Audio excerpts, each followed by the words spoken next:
the how and the what for. Right now, I'm presently talking on my YouTube channel right now, but I'm actually within my why because I'm planting the seed for my future. The new future and the power of the future drives me to stay loyal to the person that I must become to get there. See, what I've been realizing more so than ever lately is that I have to stay on my path. And in order for me to stay on my path, this means that I have to stay faithful to the harvest. I have to do a couple of different things. I have to stay faithful to the harvest, because if I didn't see the fulfillment of the harvest, I wouldn't have put the plow in the ground. So I put the plow in the ground because I can see and feel the power of the future harvest. So now, if we're talking on the premise of what I need to do in order to stay loyal and present and joyful throughout that process, is I need to get in touch more with my spiritual gifts.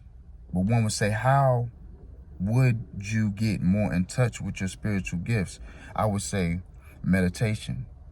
See, when it's time for us to get to the person that we need to become, we have to think about what are the things that we have to do and the habits and disciplines that we have to set in place. So one of the things that I know that I need to do is meditate to find those gifts that I know that I have given to me by the Creator. But in order to find them, a silent mind and meditation would be the key. Creating opportunities is planting seeds within yourself, finding a why more powerful than you. And then people will resonate with that because it's going to service them, because your why is beyond you. The seeds that you're planting, you're cultivating within yourself. You're watering them. You're pouring into yourself. You're loving yourself. And by doing that, you're pouring seeds into other people. You're sowing seeds.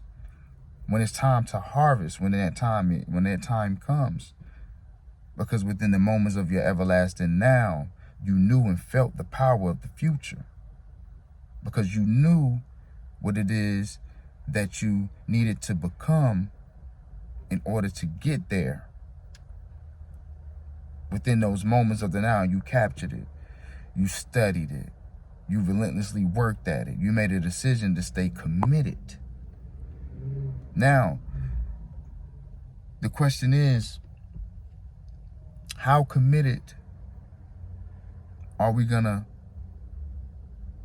make ourselves stay consistent on the vision as we go through it? Sidetracks will come, distractions will come, but are you gonna stay committed and reinventive, innovative, finding new methods to get to that destination that you know that is going to service your people and your community and your audience?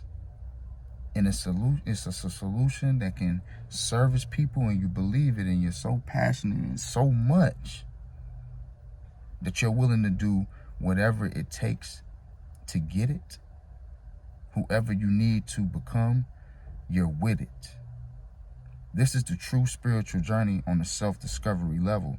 This is how you create opportunities. You create opportunities by going deep within yourself, finding something you can commit to that you're passionate about. Stick with it without the expectation of without the expectation of any outcome. Do it simply because you want to show yourself more self-love. You want to make sure that you're proving to yourself that you can stay true to yourself, treat yourself correctly. This is what you're impressing on your subconscious mind. So then when you do that, your intuition strengthens. You're able to talk to God more easier. You clean up your diet. You clean up your habits. You start looking at things different. Your thought patterns change.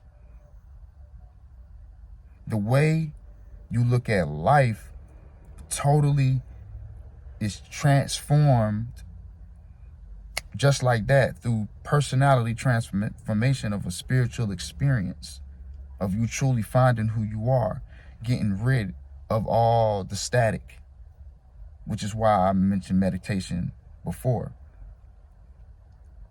But getting back to the sowing seeds within yourself and why you are the most important investment, because within strengthening you, then you can go out and have the power to strengthen others. Once you get your inner communication and inner world under control, the outer world will be under your control.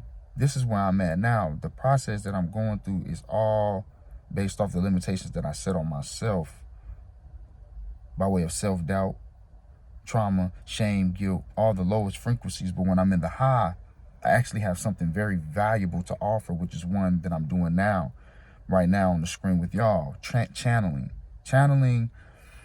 through a voice that I just let flow through me by way what I like to call like theta state, being in a state of subconscious and conscious, where I get the greatest and the most impactful ideas, capture them. Sometimes I always capture them through my subconscious, but if I can find a way to channel while this is happening through the process, then I can properly communicate what it is that needs to be communicated from a higher force that's coming and speaking through me.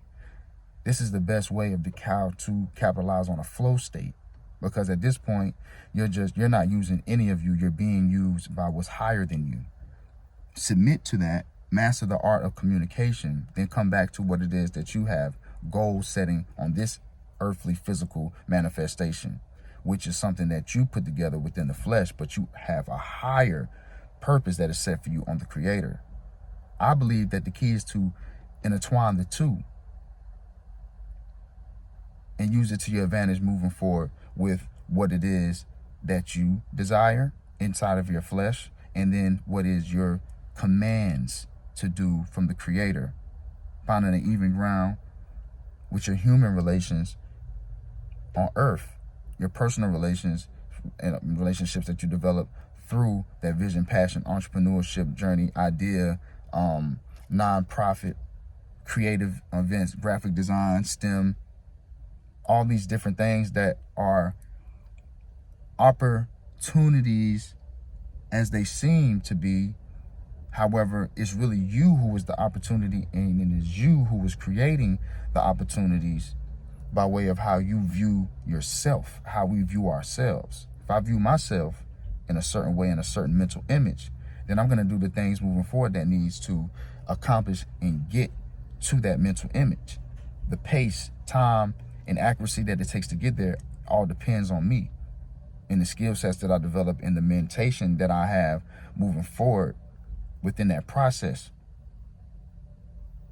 So creating opportunities is always going to start with the self-discovery within yourself, because self-investment, self-control, self-love, self-subconscious mind, all these things combined is what is going to ultimately take you to the next level, to believe in yourself, to create opportunities, whether it's through relationships, whether it's through new ideas, whether it's through a different way you look at your corporate and contract working, however, in the field that you in, whether it's ownership and going to get land and real ownership and sovereign opportunity, whatever it is.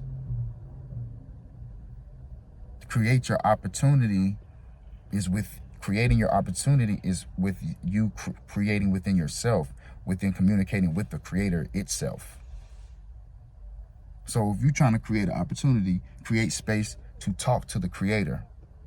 Meditation, silent mind, prayer, whatever it is that you do to bring out more of your spiritual gifts, so you can truly find the purpose higher than you, so you can service with that, learn how to skills to service with that. Creating opportunities is not being an opportunist.